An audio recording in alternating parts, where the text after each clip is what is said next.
네, 안녕하세요. 교육용 기초한자 1800자 정보 가기 11문제 시간입니다. 이번 시간에는 눈과 사람의 머리에 관한 그런 글자를 한번 살펴보겠습니다. 자, 여기에 눈목이라는 글자가 있습니다. 이것은 우리가 구수에서 나온 글자입니다. 눈을 그려서 세운 모양이다. 네, 그런 모양입니다. 근데 여기에 눈에 나무목을 넣었습니다. 나무목을 붙여서 눈과 합쳐서 서로상이라고 합니다. 왜 그럴까요? 나무와 눈이 있는데 서로상이다. 사실 저도 솔직히 말씀드리면 잘 납득이 되지 않습니다. 여러 학자들이 여러 가지 이론을 내놓고 있습니다만 제 마음에 선뜻 다가오지 않습니다.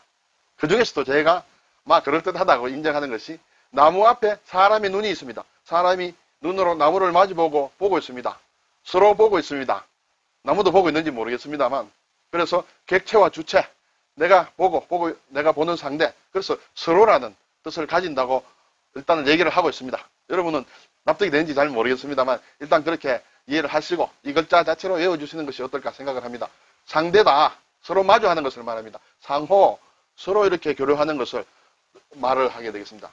자, 여기에 마음을 넣었습니다. 자, 서로의 마음입니다. 서로의 마음은 생각한다고 우리가 이해할 수 있습니다. 그래서 생각상이라는 글자가 되겠습니다. 사상이다, 상상이다. 네. 자, 위의 글자는 눈물맹입니다. 맹신한다. 우리 눈 감고 믿는 것처럼 무턱대고 믿는 것을 맹신이라고 합니다. 맹점, 눈 안에 망막 속에 맹점이라는 것이 있습니다. 그래서 눈물맹이다. 자, 여기는 눈이 없다. 이것은 망입니다. 죽을 망입니다. 사망할 때서는 그래서 없다, 잃어버렸다, 그런 얘기입니다. 그래서 눈을 잃어버렸다. 그러니까 보이지 않는다는 얘기가 되겠습니다. 눈물맹이 되겠습니다. 자, 눈이 있는데 눈 위에 적을 소를 붙였습니다. 아, 글자 모양이 별로 안 좋습니다. 자, 눈물 작다, 눈이 작다. 눈이 작다는 것은 눈을 작게 해서 이렇게 뭔가 살펴보는 모양입니다. 눈을 이렇게 작게 뜨고 자세히 살펴봅니다. 우리가 작은 것을 자세히 보려면 눈을 이렇게 개슴츠레하게 작게 뜨고 합니다. 그런 모양입니다. 그래서 이것은 살핀다라는 살필성입니다. 반성한다 할 때 이렇게 살핀다는 뜻이죠. 그리고 드러낸다는 뜻이 있습니다. 덜생, 있는 것에서 드러낸다. 생략이란 말이 되겠습니다. 여기는 두 가지의 소리가 있습니다. 자, 눈 위에 눈이 있는데 여기에 손을 넣었습니다. 손수입니다. 모양이 조금 바뀌었습니다만 같은 모양이라고 할 수 있습니다. 손수입니다. 자, 눈 위에 손을 넣었습니다. 어떤 경우에 이렇게 합니까? 우리가 멀리 있는 것을 보려고 할 때, 뭔가 보려고 할 때 햇빛이 비치니까 이렇게 하고 보게 되겠습니다. 그것이 바로 본다는 뜻의 볼간입니다. 간호, 간과, 간과는 보면서 지나간다는 얘기가 되겠습니다. 간호는 보면서 잘 보호한다는 것이죠. 간호사 할 경우 그렇게 되겠습니다. 자, 이 글자는, 마지막 글자는 눈목 위에 좀 이상한 모양의 글자가 있습니다. 이것은 뭐 부수자도 아니고 별도로 이렇게 특별히 이렇게 만들어진 글자라 볼 수 있습니다. 이것은 눈썹의 모양이다. 사람의 눈썹의 모양이다. 이렇게 생각을 하시면 되겠습니다. 이것이 눈썹의 모양으로 안 보일 수도 있겠습니다만 사실 옛날 글자에는 좀 그런 모양이 있습니다. 그것이 자꾸 글자가 변해서 이러한 모양이 되었다라고 생각하시면 되겠습니다. 눈썹미입니다. 눈썹미. 미간이다. 미간은 일부분을 얘기하죠. 눈썹과 눈썹 사이입니다. 그래서 미간이라고 합니다. 미간을 찌푸린다 하는 것은 뭔가 불쾌해서 마음이 이렇게 협조하지 못해서 이렇게 찡그리는 것을 미간을 이렇게 찡그린다, 그렇게 얘기를 합니다. 백미 하는 것은 흰 눈썹입니다. 눈썹이 하얗습니다. 옛날 제갈량과 시대의 고사에 나옵니다만 어떤 눈썹이 흰 사람이 아주 능력이 뛰어나다 해서 뛰어난 사람이 있어서 백미라는 말이 생겼습니다. 자, 이제는 눈이 있는데 눈 위에 뭔가 모자를 덮었었습니다. 자, 모자 이런 모양이 있는데 우리가 번거지를 덮으시듯이 이렇게 두 개가 있습니다. 이런 모양이 쓰게 모자라고 생각하셨습니다. 모자가 있는데 모자를 눈 위에 이렇게 덮었었습니다. 모자를 덮었는데 눈까지 덮었습니다. 눈이 보일랑 말랑합니다. 아주 정신이 없습니다. 무릅쓰고 위험을 무릅쓰고 눈에 잘 보이지 않습니다. 그래서 무릅쓸 몸이다. 모험을 한다. 또 우리가 모두라는 것은 처음을 얘기합니다. 조금 어려운 말입니다만 자세한 것은 우리가 국어사전을 통해서 한번 확인할 필요도 있습니다. 무릅쓸 모험이다. 자, 이렇게 모자를 쓴 모양이 조금 바뀐 모양이 있습니다. 모자를 깊이 눌러 쓴 모양이다. 이런 글자입니다. 자, 막 가로알과 비슷합니다. 날일과도 비슷하고 이것은 이 부분이 이 모양이 좀 변한 모양이다 이렇게 생각하시면 됩니다. 그리고 아래에 눈이 있습니다. 자, 눈은 원래 눈이 이렇게 생겼죠. 눈목은 이걸 세웠는 모양이고 눈에 모자를 썼다라는 그런 뜻이 되겠습니다. 그것을 손으로 이렇게 잡고 썼다. 이 손을 뜻하는 또우가 있습니다. 그래서 손으로 모자를 깊이 눌러 썼다. 그런 모양이 되겠습니다. 이러한 마음입니다. 이러한 마음. 아유 귀찮아. 뭐 하기 싫어. 모자를 눌러 서고 눈 찌끈 감고 있는다. 게으르다는 뜻입니다. 게으를만, 자만, 아주 자만, 스스로 게으르다, 태만하다. 이것도 게으르다는 뜻이 되겠습니다. 자, 이 만에 삼수를 붙였습니다. 삼수를 붙인 모자를 눌러 쓰고 있습니다. 물이 이렇게 아주 깊이 여러 곳에 이렇게 깊숙이 퍼진 모양입니다. 모자를 깊이 눌러 쓴 것처럼 물이 깊숙이 이렇게 퍼져 있어요. 그래서 물이 들어와서 질펀하다. 여기저기 물이 쫙 흩어져 있습니다. 흩어질 만입니다. 우리가 낭만 또는 만화 이럴 때도 이 글자를 쓰고 있습니다. 자, 이 글자는 상당히 복잡합니다. 상당히 복잡하죠? 복잡한데 꿈을 얘기합니다. 꿈몽. 꿈몽인데 여기서 알만한 글자는 뭐 뜯어보면 다 알게 되겠습니다. 윗부분은 풀초입니다. 풀초고 아랫부분은 또 눈입니다.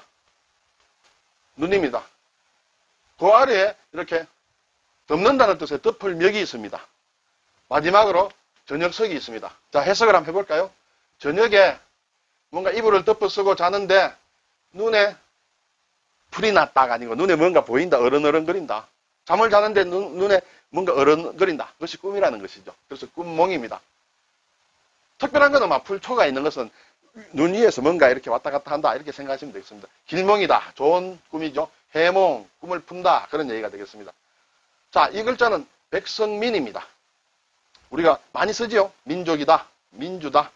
할 때 국민이다. 할 때 씁니다. 백성입니다. 이것은 사실은 좀 끔찍한 모양의 글자인데 포로로 잡혀 눈이 찔린 노예의 모양이다. 이 눈이 있습니다. 눈이 있는데 포로로 잡혔어요. 근데 눈을 확 찔렀어요. 눈을 찌르면 못 보게 되겠죠. 그래서 눈을 잘 못 보게 하니까 시킨 대로 합니다. 사람이 시킨 대로 합니다. 그렇게 만든 노예의 모양이다. 그것이 나중에 백성이 됐다 해서 백성민이 되겠습니다. 자, 이 글자가 이렇게 바뀌었다 보시면 되겠습니다. 좀 무서운 그런 글자라고 할 수 있습니다. 자, 이런데 이것은 이제 백성민인데 시력이 없는 모양이다. 보이지 않는 모양이다. 거기에 다시 눈을 붙였습니다. 눈목을 붙였습니다. 이것은 사람이 시력을 잃은 듯이 눈을 감고 있는 모양이다. 그래서 잠잔다는 뜻입니다. 면 되겠습니다. 잠잘면, 휴면, 수면, 동면 그렇게 할 때 쓰는 그런 글자가 되겠습니다. 자, 발음이 민과 면으로 아마 조금 비슷하다고 볼 수 있습니다. 자, 우리가 볼견은 부수자에 나오는 글자입니다. 눈과 사람, 어진 사람인입니다. 그래서 사람의 눈을 방조한 모양의 글자다 해서 볼견입니다. 의견이다, 발견이다. 만약 이 강의를 부수자 강의를 듣지 않고 하시면 부수자부터 공부하시는 것이 훨씬 효과가 있으리라 생각을 합니다. 자, 볼견입니다. 자, 봅니다. 보는데 앞에 구수록변이 있습니다. 구수록변이 부수로 쓸 때는 임금왕자 같은 글자로 쓰이죠. 여기서 점이 사실 생략된 겁니다. 자, 이것은 옥입니다. 옥을 이렇게 닦으면 빛이 옥의 제 색깔이 눈앞에 드러나게 됩니다. 옥을 열심히 닦으면 그대로 두면 옥인지 돌인지도 잘 모르고 별로 광택도 없지만 열심히 닦으면 눈앞에 빛이 드러납니다. 그래서 나타날 현이다 됩니다. 현재 나타나 있는 지금 현금 지금 가지고 있는 돈 그런 것을 뜻하게 됩니다. 이 법규라는 글자는 조금 애매합니다. 사실은 여기 화살시가 이렇게 변했다. 지압이 부로 변했다. 화살시인데 원래는 화살시인데 지압이 부로 변했다. 그리고 볼견입니다. 이것은 사실은 화살로 옛날에 어떤 길이를 잰다거나 원을 그린다거나 할 때 우리가 편하게 취급할 수 있는 그런 적당한 길이가 되겠습니다. 그래서 이것은 화살로 길이를 재는 모양이다 해서 법규가 되겠습니다. 어떤 길이라는 것은 어떤 정해진 것을 얘기하겠죠. 그래서 어떤 길이 또는 둥글게 그리기도 하므로 그 캠퍼스, 우리 콤파스 같은 그런 것을 뜻하기도 합니다. 지금 법규로 쓰입니다. 법규 또는 규칙 할 때 쓰는 그런 글자가 되겠습니다. 자, 신을 나타내는 또는 재단을 나타내는 보일시라는 글자가 있습니다. 여기에 또 볼견입니다. 자, 이 보일시가 있으면 신에게 제사를 지내는 것을 얘기합니다. 신에게 제사를 지내면 신이 나타날 수 있죠. 신이 우리를 보기도 하고 우리가 나타나는 신을 일단 본다고도 가정할 수 있습니다. 눈에 보이지 않더라도 심정적으로 볼 수도 있겠죠. 그래서 신의 모습을 보거나 신이 나타난다 해서 볼시라는 그런 글자를 만듭니다. 시각, 청각, 후각 이런 감각을 나타낼 때 보는 감각을 시각이라고 합니다. 무시한다. 보이지 않는 것처럼 한다. 그런 무시입니다.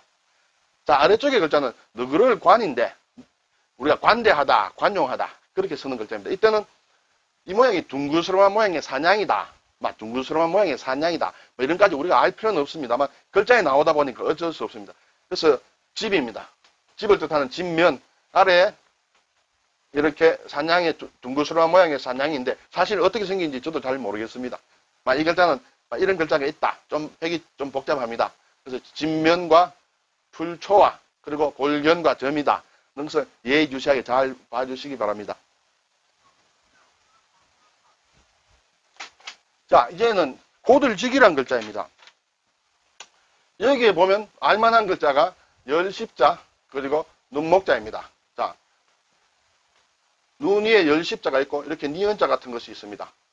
눈을 이렇게 반드시 세우고 눈을 곧게 뜨고 이렇게 숨어 있는 것을 살핀다.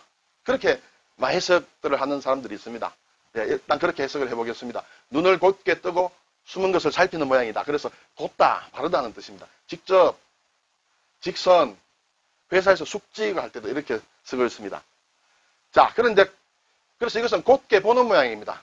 사람인을 붙이면 사람이 곧게 사물을 보는 모양이다. 사람이 사물을 보는데 좀 비뚤게 바르게 보지 않고 곧게 바로 제대로 본다. 거기서 제대로 본다 해서 값치가 나옵니다. 어떤 가격이다.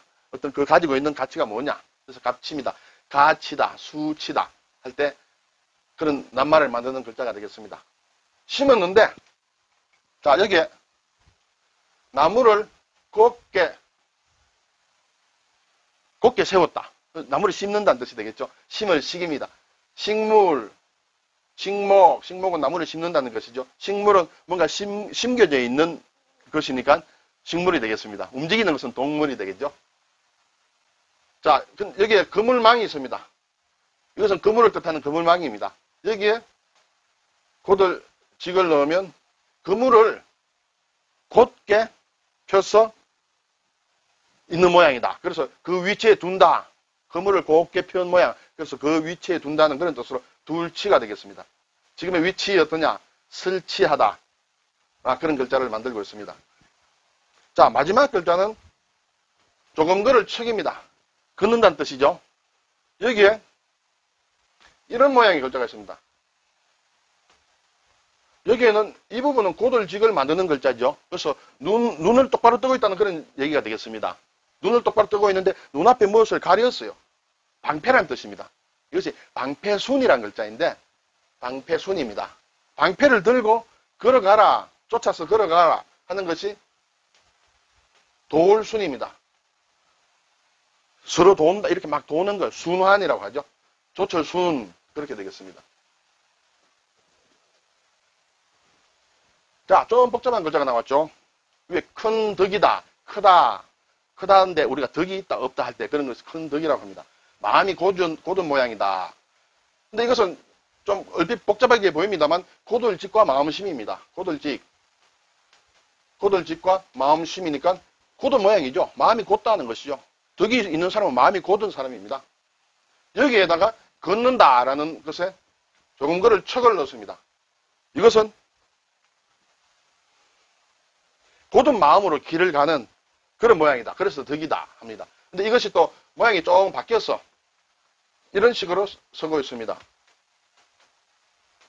이 부분이 이렇게 니은으로 된 것이 한일자로 됩니다. 그리고 아래 마음심을 붙이게 되겠습니다. 이것이 큰 덕이다. 사실은 같은 글자입니다만 큰 덕으로 할 때는 우리가 이 글자를 주로 쓴다.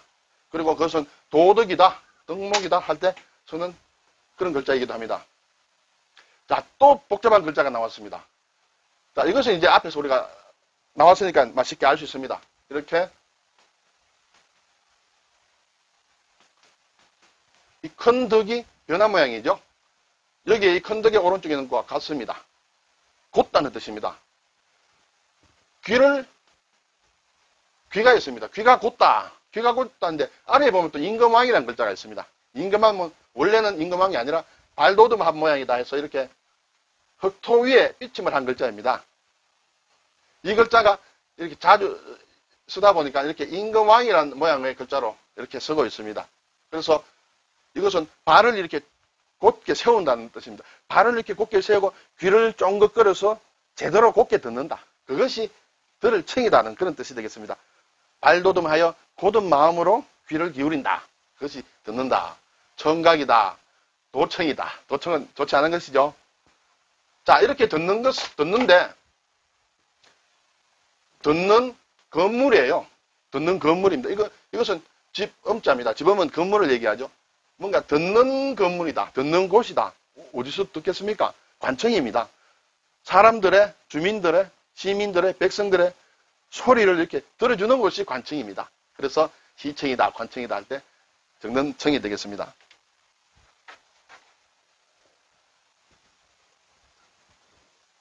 자, 귀 이자도 부수자입니다. 귀의 모양입니다. 귀의 모양. 귀인데 손, 또 우자, 또 우는 손입니다. 손으로 귀를 잡았습니다. 손으로 귀를 잡았다는 가질 취입니다. 손으로 귀를 잡기만 하면 가지는가? 그것이 아니죠. 정말 무서운 글자입니다. 물론 사람마다, 학자마다 좀 견해가 다르지만 제가 여러분께 드리는 학설의 하나는 전쟁터에서 적군을 잡아서 죽여서 귀를 베어서 가지는 겁니다. 귀를 베어서 전투를 마치고 돌아와서 자, 내가 잘 싸웠냐, 네가 잘 싸웠냐, 누가 가장 잘 싸웠느냐, 적을 많이 죽였느냐 할 때는 귀를 가지고 확인하는 거예요. 그래서 귀를 가지고 갑니다. 그래서 가질 취입니다. 취득이다, 취소다. 자, 그런데 가졌는데 이 위에 또 모자가 있습니다. 앞에서 우리가 이게 모자를 뜻하는 글자였습니다. 이것이 모양이 이렇게 가로알 비슷하게 바뀌었습니다. 이 위에다가 모자를 넣습니다. 자, 이렇게 하니까 글자가 별로 좋지 않습니다. 다시 접어보겠습니다. 이것은 귀에 모자에 귀를 넣었습니다. 그렇게 해석할 수 있지 않겠습니까? 왜 모자에 귀를 넣어? 적군을 막 많이 잡았어요. 호주머니에 넣고 했는데 넣을 수가 없어. 너무 많이 잡았어. 그래서 모자, 번거지 같은 모자에 귀를 담습니다. 자루 같은데. 그래서 가장 많이 담은 사람이 가장 최고다 해서 가장 최가 됩니다. 최고, 최대. 이런 설명에 여러분 동의하지 않을 수도 있습니다. 물론 달리 해석하는 분들도 있습니다. 그렇지만 저는 이 해석이 타당하다고 생각을 하고 여러분께 지금 말씀을 드리는데 우리가 그렇게까지 이 글자를 해석할 때가 별로 없습니다. 그러나 이 글자의 유래 중에 하나의 학설로 그런 것이 있다는 것을 알아주실 필요도 있다는 말씀입니다. 자, 귀와 마음입니다. 마음의 귀로 듣는 모양이다. 자, 뭔가 들었는데, 듣기는 듣는데, 마음이 찔려. 그래서 창피해. 귀가 빨개져. 그래서 부끄러울 치가 됩니다. 마음의 귀로 들으면, 보통 같으면 그냥 귀로 들으면 되겠습니다만, 뭔가 듣다 보니까 마음이 찔리는 것이 있습니다. 그래서 귀가 빨개지기조차 합니다. 그래서 부끄러울 치다. 부끄러운 부분이다 하는 그런 되겠습니다. 치욕이다. 아주 부끄럽게 욕을 당한 것을, 그런 것을 치욕이라고 합니다. 귀가 셋이 있습니다. 귀가 셋이 있고, 셋이 있다는 한자에서 똑같은 글자가 두 개가 있으면 굉장히 많다는 것입니다. 세 개가 있으면 더 많다는 것입니다. 여기에 이 글자는 사실은 귀가 이렇게 모여 있으니까 소곤소곤거립니다. 모여야 이렇게 들릴 정도로, 귀가 모여야 들릴 정도로 소곤소곤거리는 것입니다. 그것을 제대로 듣기 위해서는 이렇게 귀를 이렇게 당겨 와야 되겠죠. 그래서 손을 넣었습니다. 그리고 또는 많은 물건들을 이렇게 손으로 가지런하게 정리한다. 그렇게 해석하는 사람도 있습니다. 그래서 다스릴 섭이다. 섭리, 섭씨, 온도할 때 우리가 섭씨 몇 도씨 할 때 그때도 이 섭을 씁니다. 이것은 사람의 성입니다. 그때는 서양 사람의 섭씨 온도계를 만든 사람, 셀시우스라는 사람이 섭씨 온도계를 만들었는데 그걸 중국에서 번역하기를 셀시우스를 세를 섭으로 번역해서 섭씨 해서 김씨 이씨 할 때 섭씨입니다. 그래서 섭씨 몇 도다 그런 글자가 되었습니다. 자, 아래에 있는 글자는 어조사 얀데 이것도 중국에 있는 어떤 지역의 이름입니다. 별로 잘 쓰이지 않는 글자이죠. 귀에 오른쪽에 이렇게 우부방이 붙으면 나라나 지역을 얘기하죠. 그래서 중국에 있는 어떤 지역의 이름이다. 우리가 보통 그래도 들을 수 있다면 야소교, 예수교를 옛날에는 야소교라 했습니다. 그때 쓰는 야가 되겠습니다. 어조사 야가 되겠습니다. 자, 스스로 자도 우리가 저기 부수자에 나오는 글자입니다. 앞에서 본 코를 앞에서 본 모양입니다. 그래서 원래는 코를 뜻하는 글자였습니다. 그런데 코를 뜻하는 것이 스스로로 변했죠. 왜냐하면 코는 숨을 쉬는 것입니다. 내가 일일이 생각하지 않더라도 코는 알아서 숨을 쉬게 됩니다. 죽지 않으려면 스스로 숨을 쉬죠. 그래서 스스로란 뜻으로 변했습니다. 변하다 보니까 이제 진짜 코를 뜻하는 글자를 새로 만들어야 됐습니다. 그것이 바로 이 코비죠. 이것도 부수에 나오는 글자입니다. 그래서 비음이다. 콧소리죠. 비조라는 것은 뭔가 가장 최초의 조상을 비조라고 합니다. 원조의 원조라고 할 수 있죠. 왜냐하면 옛날 사람들은 지금도 그런지 모르겠습니다. 사람이 태어날 때 태아가 만들어질 때 코가 제일 먼저 생긴다고 해서 비조란 말이 생겼습니다. 자, 둘째가 이 글자는 쉬다는 뜻의 식입니다. 또는 아들, 자식을 얘기할 때 식입니다. 자식, 소식, 코에 마음심이 붙었습니다. 옛날 사람들은 사람이 숨을 쉰다는 것은 코로 쉬기도 하고 마음으로도 쉰다. 자, 우리가 숨을 쉴 때도 코로 쉬면 또 이 마음 가슴도 이렇게 울렁울렁 하죠. 그래서 아마 그렇게 생각을 한 모양입니다. 그래서 쉰다. 숨을 제대로 쉬는 것이 또 쉬는 것이죠. 휴식하는 것도. 그리고 숨을 쉬는 것도 해서 쉰다. 또는 아들 식이다. 자, 그리고 자, 소식이라는 것은 이게 끌 소자예요. 사실 불을 끈다 하는 건 소화입니다. 끊어졌다. 그리고 숨을 쉰다. 끊어졌다는 것은 숨이 끊어진 거예요. 그래서 저 사람이 죽었는지 살아있는지, 숨이 끊어졌는지, 숨을 쉬고 있는지, 그걸 알고 싶다. 소식을 알고 싶다. 소식이 되겠죠? 자, 코 밑에, 스스로 자는 코지요. 코 밑에 개가 있습니다. 역시 냄새라 하면 개의 코 아닙니까? 개가 코로, 개의 코입니다. 자는 스스로 자는 원래 코니까. 개가 이렇게, 개의 코는 역시 냄새다. 그래서 냄새 취입니다. 향취, 악취, 네, 그런 글자를 만듭니다. 제가 보기에는 상당히 재밌는 글자의 조합이 되는데요. 자, 머리수도 부수자입니다. 머리카락과 코를 합친 모양이다. 스스로 자는 코지요. 코와 머리카락을 합쳐서 이거 머리라 이렇게 생각을 합니다. 자, 머리에 갈착입니다. 착받침이 붙였습니다. 머리를 들고 간다. 사람이 가는 길을 얘기합니다. 길을 얘기하죠.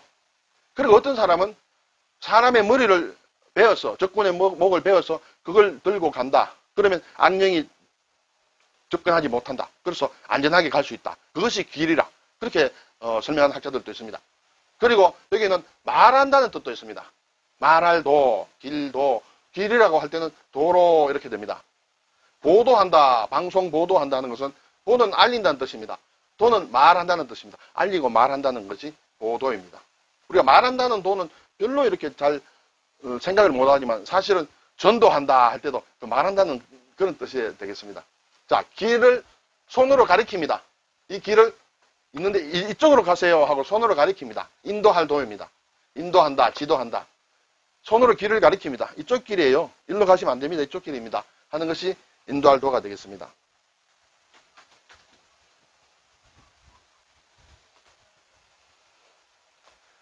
자, 여기에 참진이라는 글자가 있습니다. 진실이다, 진리다 할 때 참진입니다. 설명할 게 조금 사실은 복잡합니다. 글자를 봐도 좀 복잡한 것처럼 보입니다. 우선에 하나 떼어내겠습니다. 이 부분은 비수비입니다. 비수는 날카로운 칼입니다. 또 이 글자는 사람이 넘어진 모양이다. 또는 숟가락이다. 그렇게 해석들을 합니다. 여기서 두 가지만 보겠습니다. 이 아랫부분의 글자는 원래는 뒤집힌 머리다. 이 부분이 머리 숫자가 앞에서 바로 배운 머리 숫자가 있습니다. 머리 숫자를 이렇게 거꾸로 했습니다. 머리를 베어서 거꾸로 놓았습니다. 이렇게 볼 수 있겠습니까? 볼 수 있습니다. 자, 그리고 사람이 이렇게 넘어졌습니다.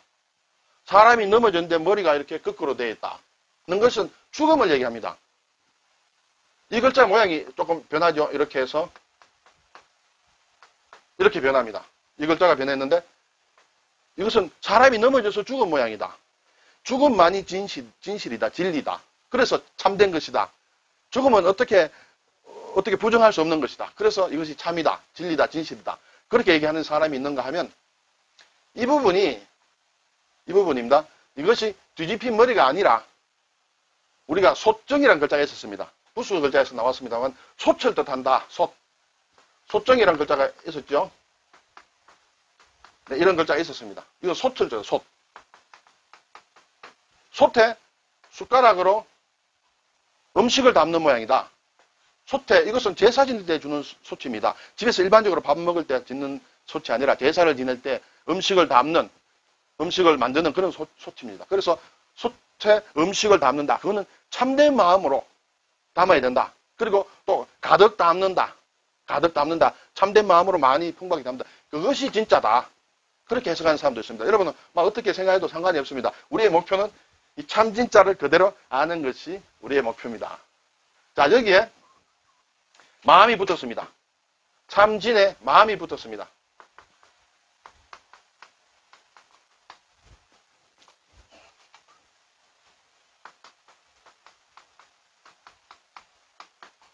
자, 여기에서는 꽉 찼다. 숟가락으로 솥에 음식을 정성스럽게 꽉 채워놓는다. 꽉 찬 마음. 마음이 꽉 찼어요. 진실한 마음이다. 진실한 마음은 삼간다. 그렇게 되겠습니다. 그래서 삼갈신이다. 또 여기에 참진에 쇠금을 넣습니다.